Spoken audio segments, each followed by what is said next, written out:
It started like any other Sunday ride, me, the open road, and the hum of my Harley cutting through the morning haze of L.A. But out here, even peace is a privilege. And some people don't like seeing a black man riding free, confident, unbothered. They saw the skin, not the scars. They didn't see the medals, just the melanin. I faced down snipers and IEDs overseas. But nothing prepares you for the kind of war that follows you home, the one where the enemy wears leather, waves flags with hate stitched in, and laughs like your pain's a punchline. And when they zip-tied my wrists on that freeway and called, it just a message. They had no idea who they were messing with. Because Karma rides faster than any bike, and she was wearing red-bottom heels. The sun rose like fire behind the hills, casting long shadows over the LA freeway as Marcus James leaned into the curve of the road. His Harley rumbled beneath him, steady and strong, each vibration grounding him. Some people meditated to find peace. Marcus rode.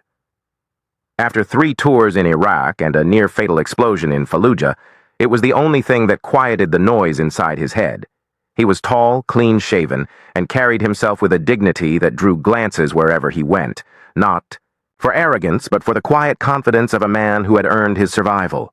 His black leather jacket bore the faded outline of the Marine Corps emblem on the sleeve, and his dog tags tapped rhythmically against his chest with each bump in the road. The highway stretched wide and mostly empty this early in the morning. For a few stolen minutes, it felt like the world had given him a little peace, a little grace, until he heard it, the unmistakable roar of more engines behind him, louder, heavier, not the casual weekend riders, but something else. He glanced in his side mirror and saw them, 4 bikes, gleaming chrome, wide handlebars, big bodies, riders dressed in black leather, one with a Confederate patch stitched to his vest like a threat. Marcus tensed, but didn't change speed. You learn in combat. Never show fear, even when you feel it. He kept his head high and eyes forward, pretending not to notice as they crept up alongside him. One pulled up next to him and gave a slow, deliberate grin. His beard was wild, eyes hidden behind reflective aviators, the kind of man who got drunk on power and thought fear was a form of entertainment. He gestured to the shoulder of the freeway, then jerked his thumb down, signaling Marcus to pull over. Marcus didn't respond. He kept riding. That's when they boxed him in. 2 riders closed in from the sides, forcing him toward the shoulder, while another cut him off. The 4th blocked from behind. He was trapped. Marcus could have tried to outrun them, but that would mean a high-speed chase on open highway, no cover, no exits, and no backup. He was on his own. Again. With a slow breath, he eased his Harley onto the gravel shoulder, kicking up a soft cloud of dust. His heartbeat thudded low in his ears. He turned off the engine, swung his leg over, and stood tall. The leader, red beard, shades, smug grin, dismounted and sauntered over like he was walking into a bar fight he knew he'd already won. Well, well, Red said, circling Marcus like a vulture. Didn't expect to see your kind out here riding alone, Marcus. Didn't flinch. Just out for a ride, Red leaned in. Yeah? Well, ride's over. Before Marcus could respond, a second biker moved in, fast, grabbing him by the arm, twisting it behind his back. Zip ties, rough plastic, slicing into his skin. The gravel bit into his knees as they forced him down, and above him, the early morning sky just kept on shining, indifferent, silent. It happened fast, but not like a movie. Not with the scream of tires or the chaos of metal. No, this was quiet, calculated. The kind of trap that feels like it was rehearsed. The kind that doesn't care if you beg or fight, because it's already too late. I saw them coming from a distance. Big bikes, custom frames, black leather stitched with patches. Not the weekend warriors. These weren't accountants playing. Outlaw. These were the real deal. The kind you learn to clock from a mile away when you've been in combat. The kind of eyes that don't blink. The kind of silence that feels like it has teeth. 2 of them pulled ahead. 2 more boxed me in from the back. We were still doing 60 when the lead rider gave a small hand signal. I knew it wasn't random. My pulse didn't spike. I'd been here before. Ambushed in alleys, surrounded in sandstorms, but never like this, not on American asphalt under the California sun, surrounded by my own. I tried to change lanes. They matched me, tried to slow down. They boxed me tighter, tried to speed up. They swerved closer. One of them, the guy with the red goatee and the crooked smile. He gave me this look like I was a deer, and he was the one with the rifle. I didn't break eye contact. Just let him look. Let him think. Let him believe whatever lie he needed to get through the day. Then came the overpass. Empty shoulder, broken guardrail, no cars, no cameras, just space. He motioned, pulled his bike toward the shoulder. The others nudged me in like sheepdogs herding cattle. I could have gunned it, maybe outrun them. Maybe died trying. But some battles you don't fight with fists. Some wars are won by surviving. So I eased off the throttle, brought my Harley to a slow, deliberate stop. I stepped off the bike. Didn't even get a chance to unbuckle my helmet before they were on me. Crooked Smile was first. He shoved me hard, right in the chest. I stumbled back a step but didn't fall. Not yet. The second guy grabbed my arm, twisted it behind me. "You think you can just ride through here?" one of them snarled. "Like this is your road?" I said nothing. My silence made them angrier. Then came the punch. Right in the gut. Not enough to knock me out. Just enough to insult me, humiliate me, remind me who they thought I was, another boy with a fancy bike and no backup. I didn't groan. I didn't flinch. I'd taken worse hits from mortar blasts and still patched up my men before myself. "Get the zip ties," Red said. I heard the zip as one of them pulled a plastic restraint from his saddlebag like it was a toy. He came behind me, yanked, both arms back like I was some criminal. My chest hit the side of my bike. Dog tags clanked against chrome. I could smell their cologne, cheap and thick. I could hear the leather creaking as they laughed and smacked each other on the back. They were proud. Proud of this little act of cowardice. They had no idea who I was. Or maybe they did, and that made it worse. "Smile for the camera," one of them joked. That's when I saw her, this blonde woman standing beside one of the bikes, holding a phone sideways, filming it all like it was a TikTok stunt. Red turned to her and said, "Gonna title this one, How to Break a Marine." I looked straight into the lens, didn't blink, didn't sneer, just looked. Because I knew the moment that footage touched the internet, it would outlive every one of them. I just had to survive long enough to watch it all turn. They shoved me down onto the pavement. Hot, sun-scorched concrete scraped my cheek. I could feel my heart pounding, not from fear but from restraint. The old me, the man before the uniform, he would have snapped. Taken two down before they blinked. But the new me, the staff sergeant who buried friends in the desert and walked away with their dog tags in his pocket, he'd learned patience. The kind of patience that knows justice doesn't always wear a badge or carry a gavel.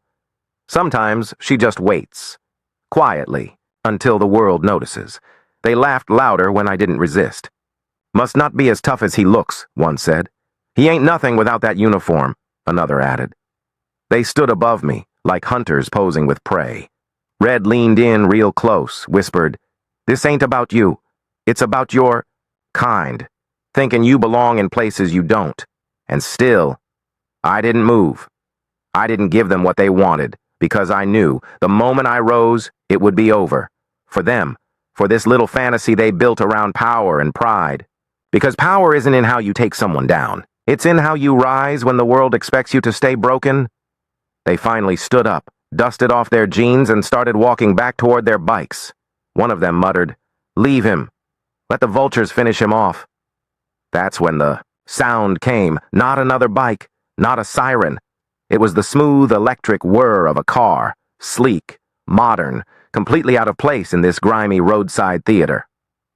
Black Tesla Model S slid to a stop just across the divider, and from the driver's side, she stepped out, tall, poised, dressed in a crisp navy pantsuit and heels that didn't belong on a freeway shoulder, but somehow made the ground seem more dignified just by touching it. Her hair was pulled back. Her presence filled the air like the first strike of a drumline. She walked slowly toward us, not rushed, not afraid. She held up a phone, recording, and then, in a voice that sliced the heat like a blade, she said, "Let him go, right now." The bikers turned. Red laughed. "Or what, lady?" She raised her left hand, and that's when I saw the badge. The asphalt burned beneath him. Marcus James lay face down, cheek pressed against the sun-baked concrete of the Los Angeles freeway. His heart pounded in his ears, not from fear, but from rage. Humiliation soaked through every pore, every inch of sweat sliding down his face. They'd zip-tied his hands behind his back like he was some criminal, some stray dog. But he wasn't a criminal. He was a Marine, a decorated war veteran, a staff sergeant who had once led reconnaissance missions deep behind enemy lines in Iraq. And now, back on home soil, 4 bikers in sun-faded leather jackets and Confederate flag patches had knocked him off his Harley, shoved his face into the pavement, and laughed like it was a damn joke. "Look at him now," one of them scoffed. "All that muscle, all that training, and still ended up on his knees." The leader, the one they called Red, stocky, bald, with tobacco-stained teeth and mirrored sunglasses, spat next to Marcus's ear. "Ain't nothing you can do. No backup, no base. Just us and you, hero." Marcus didn't say a word. He wouldn't. Give them the satisfaction. But in his silence, his mind roared. His body remembered this. The restraint, the helplessness. The white zip ties chafing his wrists felt too much like that time outside Fallujah, when his convoy got ambushed by insurgents.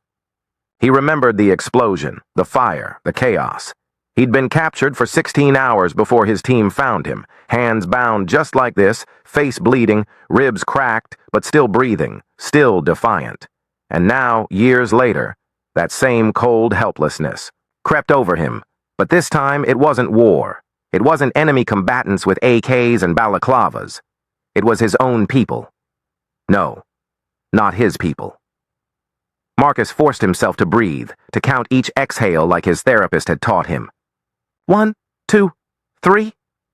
But the laughter around him made even that impossible. "Hey, Blondie, you getting all this?" one biker asked, jerking a thumb toward the woman standing a few feet away. She was filming the whole thing on her iPhone, smirking like she was capturing a prank for TikTok. Her long blonde braids spilled out of a tattered bandana. She zoomed in on Marcus's face, bent low, and said sweetly, "Smile, soldier boy. Say this is what happens when you ride where you don't belong."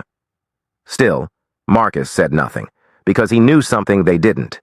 He knew that predators always mistook stillness for submission.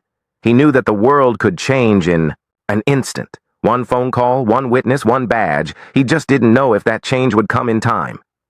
Red nudged Marcus with his boot. "What? No smart talk now? You military boys always got something to say when you're waving your flags and saluting like you own the damn place. Now look at you. Silent. Weak." Marcus winced but didn't move. Not because he couldn't, because he chose not to. Because if he moved, even a little, the Marine inside him would wake up, and when that part of him woke up, it wouldn't be pretty. These men didn't realize they were sitting on a powder keg in human form, a trained combatant who could kill with a spoon if he had to. The only thing holding Marcus back was his self-control, and the knowledge that if he fought back, if he so much as twitched the wrong way, he'd be the one going to jail and they'd walk free. Because this wasn't Fallujah. This was America. "I should carve a star on his back," one of them joked, "so he don't forget who's in charge." "You touch me again," Marcus murmured, his voice low, quiet and calm, "and you're going to find out just how in charge you are." They laughed, all of them. Red leaned down, grabbed a fistful of Marcus's shirt and sneered, "What are you gonna do? File a complaint? Call a lawyer? Nobody here cares what happens to you." Marcus looked him dead in the eye. "I don't need a lawyer," he said. "You just made the biggest mistake of your life." There was something in Marcus's voice, an undercurrent of absolute certainty, that made Red flinch just slightly, a second's hesitation. And Marcus saw it. He knew then. They were bullies, not soldiers. They didn't know what real danger looked like. They didn't know that silence could be a loaded weapon. A shadow passed over the freeway as a sleek black car pulled to a stop across the median. None of the bikers noticed. They were too busy high-fiving each other, laughing at Marcus like he was a beaten dog. Blondie kept filming, muttering something about hashtags and followers. But Marcus heard it, the quiet hum of a luxury electric. Engine, different, out of place. He turned his head just enough to catch the glint of something across the highway. A woman stepped out of the Tesla in red bottom heels, power suit, braided hair. oak brown skin. He didn't know her. Not yet. But in that moment, as she locked eyes with him across the asphalt, Marcus felt something shift. Not hope. No, something stronger. Balance. The universe had finally started tilting back, in his direction. One of the bikers noticed the car and frowned. "Who the hell is that?" Blondie stopped filming. Marcus smiled. Not a big smile, just a twitch at the corner of his mouth. The kind of smile a soldier makes when backup finally arrives, because this war wasn't over. And Karma? She just stepped onto the battlefield in heels sharp enough to slice through every ounce of ignorance in the room. The sound hit first, sharper than a whip crack, louder than the roar of Harley engines. A siren. One piercing wail split the stillness of the Los Angeles freeway like a blade through silk. The bikers froze. Even the one called Red, who had been laughing just moments before, turned toward the oncoming vehicle, his grin faltering. It wasn't a police cruiser. Not yet. It was a sleek black Tesla, low, fast, and quiet, except for the residual whine of tires screeching against asphalt as it came to a stop across the highway divider. The windows were tinted jet black. For a second, the bikers just stared. Then, the driver's side door opened, and out stepped a woman. She was tall, maybe 5'11" with heels, and walked with the poise of someone used to being watched, but not someone who needed to be feared to be respected. Her power wasn't loud. It was quiet, controlled, lethal. Jet black pantsuit, crisp white blouse, red-bottom Louboutin heels clicking against the asphalt. Her dreadlocks were pulled back into a bun, her sunglasses reflecting the entire scene. Marcus, zip-tied and on his knees, the sneering bikers, the trembling girl with the camera. Her expression didn't change. She walked up slowly, purposefully. Her presence shifted the air. Even the wind seemed to pause to listen. Red stepped forward, puffing out his chest. "You lost, lady?" he asked, mock sweet. "This here's none of your business." She didn't stop walking. He tried again. "You better keep moving. We're just having a little talk with this soldier boy of yours." That's when she spoke. Let him go. The words didn't come out like a plea or even a demand. They came out like law, the kind of voice that silences boardrooms, dismantles, lies, and doesn't blink in the face of chaos. The blonde girl with the camera gave a shaky laugh. "What are you, his girlfriend?" The woman didn't flinch. She reached inside her jacket and pulled out a badge.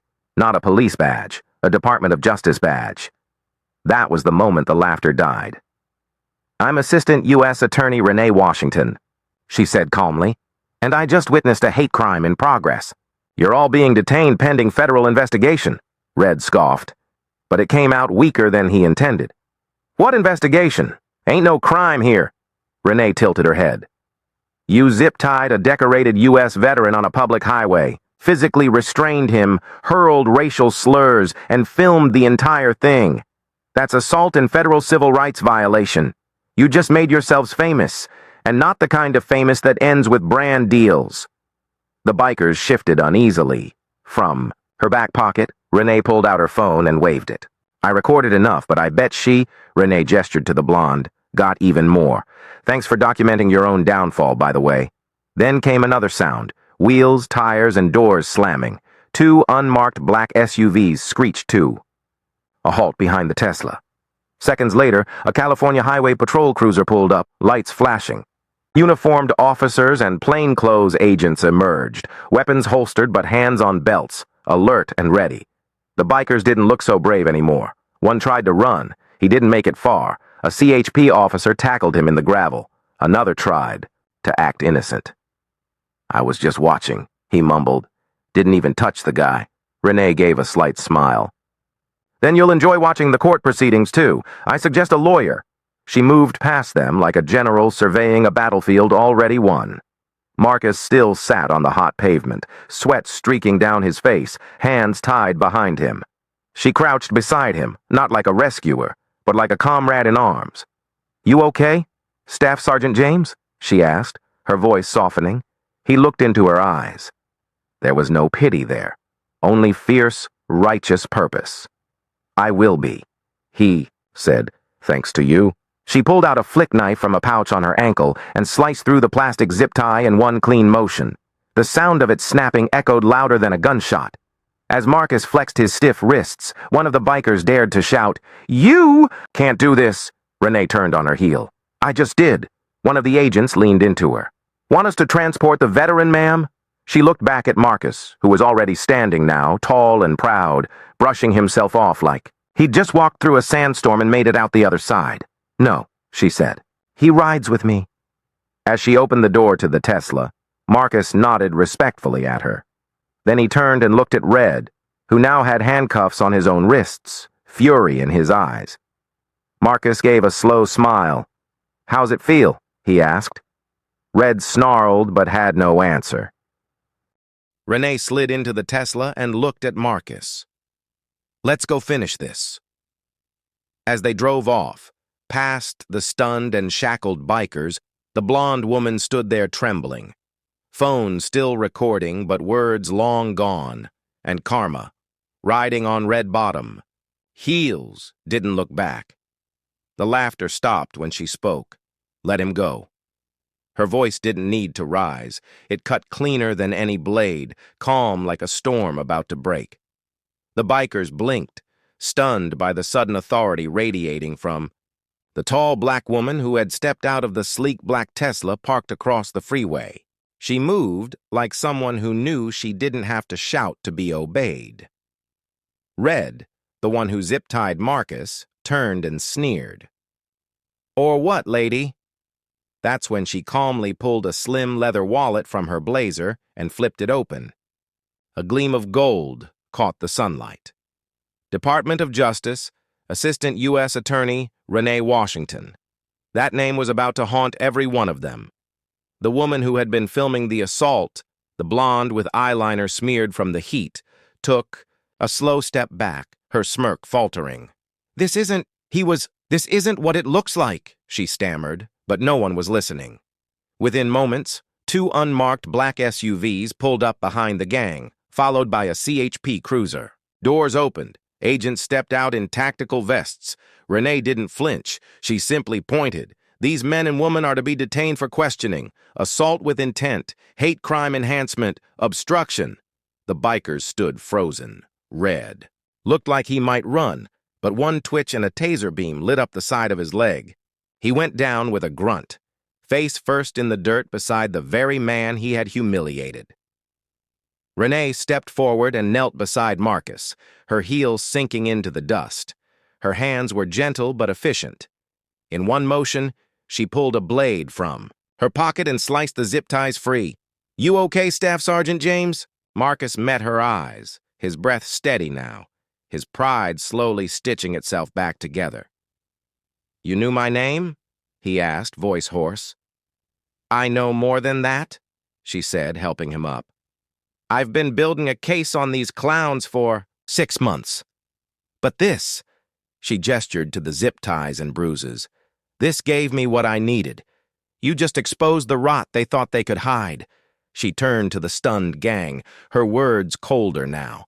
"And you picked the wrong veteran to mess with." The blonde biker girl never meant to become the gang's undoing. She had pulled out her phone just to mock Marcus one last time, laughing as she filmed the scene of him pinned on the asphalt, wrists bound tight with zip ties.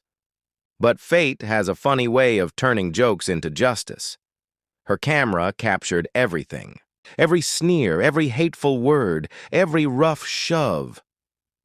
The moment Marcus was handcuffed wasn't just a random act of violence. It was a calculated message, a public display of power and racial intimidation. The video showed more than just the assault. It captured the gang's faces, their crude gestures, the patches on their jackets, a who's who of a notorious outlaw motorcycle club known for more than just riding fast. What the gang didn't know was that AUSA Renee Washington and her team had been tracking this group for months. The bikers were suspected in multiple cases: drug trafficking, extortion, and violent hate crimes across California. But gathering enough solid evidence had been a struggle. This video was the missing piece. Renee sat in her office later that day, reviewing the footage frame by frame. The clear, unedited video showed the attack in brutal clarity. The woman who filmed had unwittingly handed them a federal case wrapped in pixels. The racist taunts, the physical assault, and the smug confidence in their faces made it undeniable. This was a hate crime. She smiled grimly. Justice wasn't just a word to Renee. It was a mission. Within days, the Department of Justice executed coordinated raids on the biker gang's known hangouts and safe houses. Men who thought themselves untouchable found themselves shackled, facing federal indictments. The charges weren't just for assault. Hate crime enhancements meant longer sentences and harsher consequences. Meanwhile, Marcus's video spread like wildfire. Veterans organizations, civil rights groups, and media outlets rallied behind him. The story wasn't just about a handcuffed veteran. It was about the courage to face hate without breaking, and the power of truth when it's caught on camera. And, through it all, Renee prepared for the courtroom battle ahead, ready to turn this painful moment into a landmark case. The moment that video hit the internet, everything changed. At first, it spread quietly, just a few shares, some hashtags. But then it exploded. Millions of eyes locked on the raw footage of a black veteran. His hands zip-tied behind his back on the scorching asphalt of an LA freeway, surrounded by a biker gang that thought their hate could intimidate him. They were wrong. News outlets picked it up within hours. "Veteran attacked by biker gang!" the headlines screamed. But the story wasn't just about the attack. It was about resilience, about justice catching up to cruelty. The nation watched Marcus James's face, the calm in his eyes, the quiet strength in his stance, the unshakable dignity despite the humiliation. Veterans groups rallied behind him, flooding social media with support and hashtags like the Stand with Marcus and Justice for Veterans. Across the country, soldiers, police officers, and everyday Americans saw in Marcus a reflection of something bigger, the fight against hate disguised as freedom. Black communities embraced him as a symbol, not just of survival, but of triumph over the ugly underbelly of prejudice. What made the story even more powerful was the woman who'd stepped in, Assistant U.S. Attorney Renee Washington. Her name and image circulated alongside Marcus's, a reminder that justice isn't just a word, but a force. When she'd arrived, calm and commanding, and cut those zip ties, she didn't just free Marcus, she freed hope. Then came the president's statement. In a rare televised address, he condemned the attack. "What happened to Staff Sergeant Marcus James was un-American," he said. "But what happened next? The swift justice brought down by our dedicated public servants, that is, the America we strive for. We will not tolerate hate, violence, or intimidation, not on our streets, not to our veterans." Social media flooded with reactions, tears, outrage, solidarity. Marcus became more than a man handcuffed on a freeway. He became a symbol of change. And the bikers? Their smug arrogance dissolved into silence. They hadn't just lost a fight.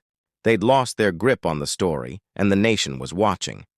The courtroom was packed, reporters, lawyers, and dozens of spectators waiting to witness the reckoning.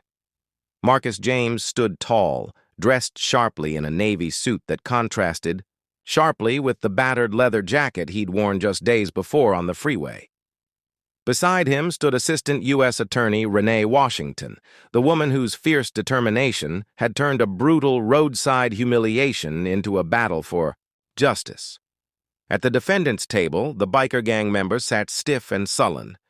Their swagger from the highway was gone, replaced by the cold weight of reality. But none of them drew more attention than the blonde woman who had filmed the assault, the same woman who had laughed and mocked Marcus as she recorded his pain. Now, she wore the orange jumpsuit of a prisoner, her eyes wide with disbelief and something like fear. The moment the judge called the court to order, the woman's eyes locked on Marcus. He didn't look away. He didn't smirk or gloat. Instead, he simply met her gaze with calm clarity. the kind only someone who's survived real wars can hold. The smirk she had worn on the freeway was gone, replaced by a trembling silence. She opened her mouth to speak, but no words came out. Her voice, which had mocked and jeered, had deserted her in the most important moment of her life. Marcus stepped forward when the judge invited the key witness to speak. His voice was steady but full of quiet power as he recounted what had happened on that highway. He described the fear, the pain, but also the strength it took not to break, to remain human even when others stripped him of dignity. Every word hit the room like thunder, echoing the deeper truth behind the staged act of intimidation. Renee. Washington, standing beside him, watched as justice unfolded, not just the legal kind, but the poetic kind. The kind that humbles the arrogant, lifts the fallen, and reminds a nation that dignity can never be chained. When Marcus finished, the courtroom erupted in applause, but he only glanced once at the blonde woman, then turned to Renee and said, "Let's finish this." Outside, the American flag fluttered, a symbol of all they were fighting to protect. She was left speechless, and this time, silence spoke louder than any cruel joke ever could.